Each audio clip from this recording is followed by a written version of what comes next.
ឡើងក្រឡានឡើងស្បែកក្រហមស្អាតណាបងប្អូនក្រហមឆ្អិនឆ្អៅអញ្ចឹងណាឥឡូវខ្ញុំក៏បានយកមកភ្លក់រសជាតិហើយបងប្អូនឃើញតំណងទេបងប្អូនតំណងទេហើយបាទសួស្តីបងប្អូនមកជួបប្លុកធ្វើម្ហូបខ្ញុំទៀតហើយថ្ងៃនេះមករីវីយូមុខម្ហូបពិសេសមែនទែនបងប្អូនឃើញតើដឹងថាមុខម្ហូបនេះជាម្ហូបអ្វីទេបងប្អូនឥឡូវខ្ញុំចាប់ផ្ដើមបង្កាត់ភ្លើងខ្ញុំព្រោះខ្ញុំបានរៀបចំលាងសម្អាតវារួចរាល់ហើយគ្រឿងផ្សំរបស់យើងងាយទេបងប្អូនគល់ស្លឹកគ្រៃស្លឹកក្រូចស្លឹកក្រូចនិងរំដេងហើយជាមួយម្ទេសអញ្ចឹងបងប្អូនយើងហាន់ម្ទេសដាក់នៅក្នុងឆ្នាំងស្ងោរយើងបន្តិចអញ្ចឹងណា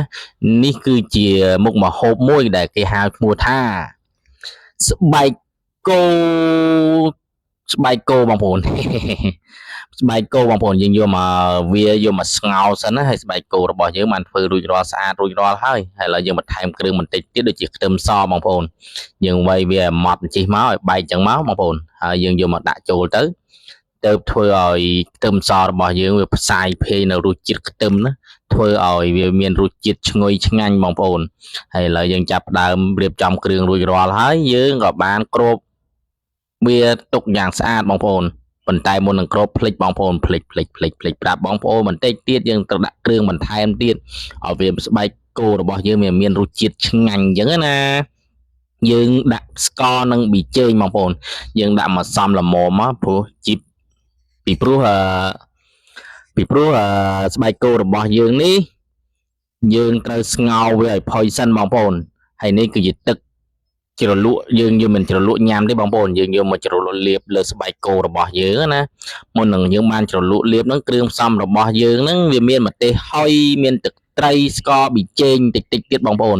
ហើយឥឡូវពោះគោស្បែកគោរបស់យើងក៏បានពុះបណ្ដើហើយវាចិត្តផុយហើយបន្ទាប់ពីវាផុយហើយយើងយកវាមកអាំងលើភ្លើងវិញបងប្អូន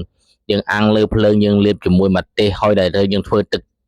គ្រឿងដែលសម្រាប់ប្រឡាក់លាបវាអញ្ចឹងឲ្យមានរសជាតិឆ្ងាញ់ណាបងប្អូនយើងត្រូវលាបវាអញ្ចឹងបងប្អូនយើងលាបមកខាងរួចរាល់ហើយអញ្ចឹងទៅពេលយើងលាបមកខាងរួចរាល់យើងក៏ប្រែមកខាងទៀតបងប្អូនពេលវារៀងក្រៀមបន្តិចទៅយើងត្រឡប់មកខាងទៀតបងប្អូនត្រឡប់មកខាងទៀតយើងលាបទឹក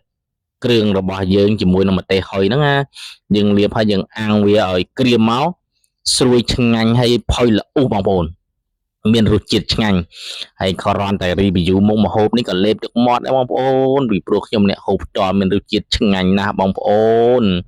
មើលតំណងទេយើងអាំងស្បែកគោរបស់យើងឡើងក្រឡានឡើងស្បែកក្រហមស្អាតណាបងប្អូនក្រហមឆ្អិនឆ្អៅអញ្ចឹងណា